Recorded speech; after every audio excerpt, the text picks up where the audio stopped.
बिस्मिल्लाहिर्रहमानिर्रहीम। आज का जो हमारा टॉपिक है वो फर्स्ट इक्वेशन ऑफ मोशन के बारे में है।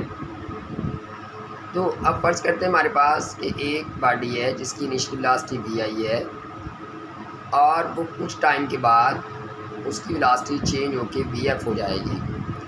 अब change in velocity is called acceleration. तो इसलिए उसमें क्या पैदा हो जाएगा, एक्सलेरेशन पैदा हो जाएगा।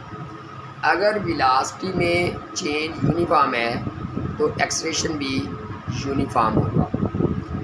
तो यही कि consider a body moving with initial velocity we i. फर्ज करते हैं हमें एक body initial velocity we i से मूव कर रही है in a straight line with uniform acceleration. A straight line में मूव कर रही है और इसका एक्सलेरेशन हमारे पास क्या है, ए है। अब after time T it velocity become V F और कुछ टाइम के बाद उसकी वेलोसिटी चेंज होकर क्या हो जाती है, वी एफ हो जाती है। और अब हमारे पास यही कि इसी चीज़ को अगर ग्राफ की मदद से ज़ाहिर किया जाए तो ग्राफ में हमारे पास देखा जाए कि फर्ज करते एक बॉडी पॉइंट ए से चलना स्टार्ट करती है और वो यूनिफॉर्म वेलोसिटी के साथ बी पॉइंट तक पहुंच जाती है। अब देखिए हमारे पास देखिए कि अगर चेंज वेलोसिटी में यूनिफॉर्म आ रही है तो इसलिए ग्राफ ही हमारे पास स्ट्रेट ग्राफ है और ए से बी तक उसमें वेलोसिटी में चेंज आ रही है, इसलिए उसमें क्या हो रहा है, एक्सलेरेशन पैदा हो रहा है।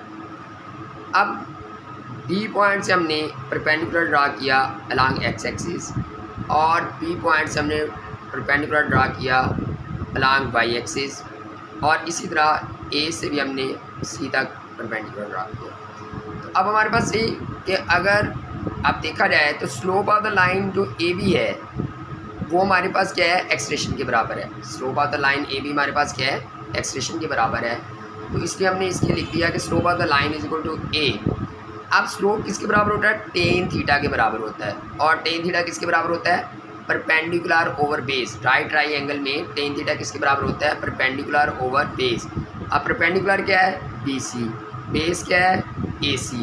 तो इसलिए हमने ये लिखा कि a is equal to B C over A C. अब अगर ग्राफ में देखा जाए तो हमारे पास बी सी की वैल्यू गिवन नहीं है। तो अब हम अगर बी सी की वैल्यू निकालना चाहते हैं जो हमारी रिक्वायरमेंट है, तो अब देखा जाए तो टोटल जो हमारे पास लाइन है वो क्या है, बी डी। और ये बी डी में क्या क्या इन्वॉल्व है, बी सी और सी डी। इसलिए हम ये कहते हैं कि B D is equal to B C plus C D. कि B C plus C D is equal to B D.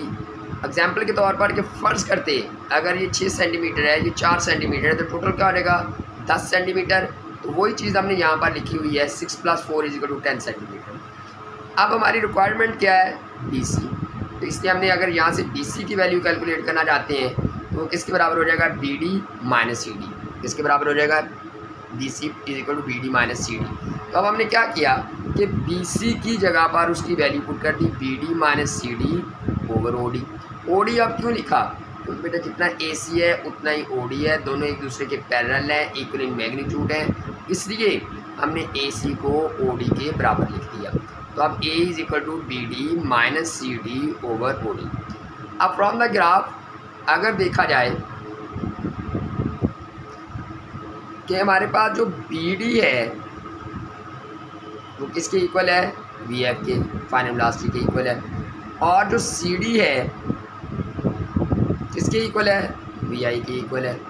और ओ डी किसके इक्वल है, टी के इक्वल है, टाइम के इक्वल है। तो फिर हमने यही किया कि जो सारी वैल्यूज़ हैं वो इक्वेशन में पुट कर दी। तो a is equal to B D की equal v f minus v i over t. तो ये हमारे पास वही change in velocity with respect to time is equal to acceleration होता है। तो ये वही चीज़ बन गई हमारे पास। अब ये कि अगर यहाँ से देखा जाए तो अब टी यहाँ से डिवाइड है, अब टी डिवाइड है तो इक्वेशन की दूसरी साइड पे जाके क्या होगा, मल्टीप्लाई हो जाएगा। A t is equal to v f minus v i. अब ये नेगेटिव है तो इक्वल के दूसरी तरफ क्या होगा, पॉजिटिव। तो इसलिए V F is equal to V I plus A T. यही हमारे पास फर्स्ट इक्वेशन ऑफ मोशन है जो हम ड्राइव करना चाहते थे, V F is equal to V I plus A T. अब यहाँ पर V F final velocity, we I initial velocity, A acceleration, T time. तो बेटा उम्मीद है कि आपको ये फर्स्ट इक्वेशन ऑफ मोशन समझ आ गई होगी। सिंपल सा टॉपिक है। अगर पसंद आई हो वीडियो तो इसे लाइक कर दें, इसे शेयर करें और अगर कोई आपके क्वेश्चंस हैं तो कमेंट्स में ज़रूर लिखिएगा। अपना ख्याल रखिएगा। Take care.